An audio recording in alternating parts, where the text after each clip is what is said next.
Bismillahirrahmanirrahim. Lecture of General Science for 9th class. Today's our topic of discussion fossil fuel के माहौल पर असरात। Fossil fuel के माहौल पर असरात। आज हम ये पढ़ेंगे कि फॉसल फ्यूल के इस्तेमालात से माहौल पर क्या असरात पैदा होते हैं। अगर हम देखें तो फॉसल फ्यूल तवानाई का आसान और सस्ता ज़रिया है, लेकिन जिस तरह से फॉसल फ्यूल का इस्तेमाल किया जा रहा है उससे आलूदगी और माहौलियाती मसाइल पैदा हो रहे हैं। जिस तरह से फॉसल फ्यूल्स का इस्तेमाल किया जा रहा है उससे आलूदगी और माहौलियाती मसाइल पैदा हो रहे हैं। मसलन फॉसल फ्यूल के जलने से बहुत सी गैसें और धुआं पैदा होता है और उन गैसों और धुएं की वजह से माहौल आलूदा होता है। और अगर हम ये देखें कि जब कोयले और पेट्रोलियम की दरियाफ्त वगैरह के लिए ज़मीन की खुदाई की जाती है तो उससे बहुत ज़्यादा ज़मीन, जंगलात और जानदारों के कुदरती मस्कन तबाह हो जाते हैं। जब कोयले और पेट्रोलियम की दरियाफ्त के लिए ज़मीन की खुदाई की जाती है तो उससे बहुत ज़्यादा ज़मीन, जंगलात और जानदारों के कुदरती मसाकन तबाह हो जाते हैं।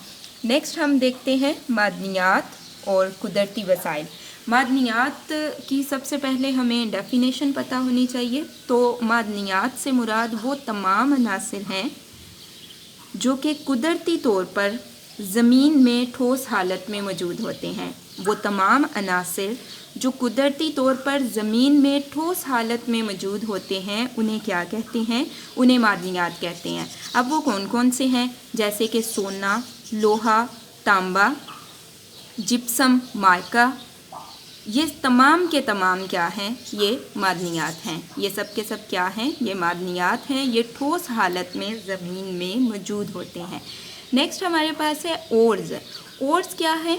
ओर्स चट्टानों को कहा जाता है। कौन सी चट्टानों को कहा जाता है? ऐसी चट्टानों को कहा जाता है जिनसे मादनियात निकाली जाती हैं। ऐसी चट्टानें जिनसे मादनियात निकाली जाती हैं उन्हें क्या कहा जाता है? उन्हें ओर्स कहा जाता है। नेक्स्ट हमारे पास है मादनियात में अहम धातें भी मौजूद होती हैं और अहम गैर धातें भी हैं। अहम धातें कौन कौन सी हैं? लोहा, चांदी, तांबा और एल्युमिनियम वगैरह। ये क्या हैं? ये धातें हैं जो कि ओर्स यानी कि चट्टानों से निकाली जाती हैं। और अहम गैर धातें कौन सी हैं?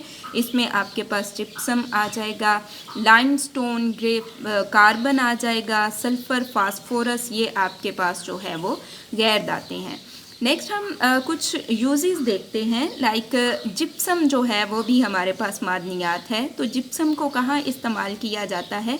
सीमेंट बनाने में। इसी तरह से क्रोमाइट है तो क्रोमाइट को कहाँ इस्तेमाल किया जाता है? क्रोमियम के हसूल के लिए। इसी तरह से स्टील के एलॉय बनाने के लिए क्रोमियम को इस्तेमाल किया जाता है। एलॉय क्या है? जब हम दो या दो से ज़्यादा मेटल्स को फिज़िकली मिक्सअप करते हैं तो उसके रिज़ल्ट में हमारे पास एलॉय बनते हैं। अगर हम जेमस्टोन की बात करें वो भी मादनियात में आते हैं। उनसे हमें हीरा और कीमती पत्थर हासिल होते हैं। अगर माइका की बात करें तो उससे सिलिकॉन हासिल करते हैं और सिलिकॉन को शीशा बनाने में इस्तेमाल किया जाता है। इसी तरह से सिलिकॉन को कंप्यूटर के माइक्रो प्रोसेसर्स बनाने के लिए इस्तेमाल किया जाता है। कंप्यूटर में चिप होती है जिसे माइक्रो प्रोसेसर्स कहते हैं और वो माइक्रो प्रोसेसर्स बनाने के लिए सिलिकॉन को इस्तेमाल किया जाता है। अब यहाँ से आपको जो क्वेश्चंस आएंगे वो आप नोट करें। मादनियात और ओर्स में फ़र्क करें। मादनियात और ओर्स में फ़र्क करें। यहाँ पे आपके पास डेफिनेशन है मादनियात की। मादनियात से मुराद वो तमाम अनासर मसलन सोना, लोहा, तांबा और मुरक्बात मसलन जिप्सम, माइका हैं जो ठोस हालत में कुदरती तौर पर कचरे अर्ज़ में मौजूद होते हैं। यहाँ से यहाँ तक आप मादनियात में लिखेंगे और ओर्स में आप लिखेंगे अक्सर औकात मादनियात चट्टानों में पाई जाती हैं। ऐसी चट्टानें जिनमें से मादनियात निकाली जा सकें और कहलाती हैं।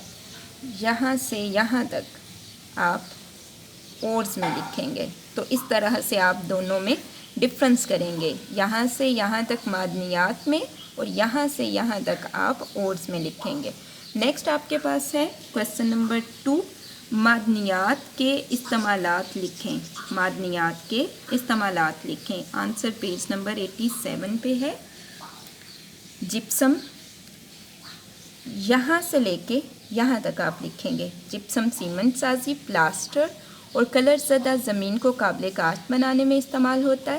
آگے کرومائٹ ہے، کرومائٹ سے کرومیم حاصل ہوتا ہے جو اسٹیل کے برتھ یعنی الوائے کے علاوہ دوسری بہت سی صنعتوں میں استعمال کیا جاتا ہے۔ نیکسٹ آپ کے پاس ہے جیم سٹون، جیم سٹون سے ہیرے اور قیمتی پتھر نکلتے ہیں۔ نیکسٹ آپ کے پاس ہے مائکا، مائکا سے سلیکون حاصل ہوتا ہے جو شیشہ بنانے کے کام آتا ہے۔ آج کل سلیکون کمپیوٹر کے مائکرو پروسیسرز بنانے کے لیے استعمال کیا جاتا ہے۔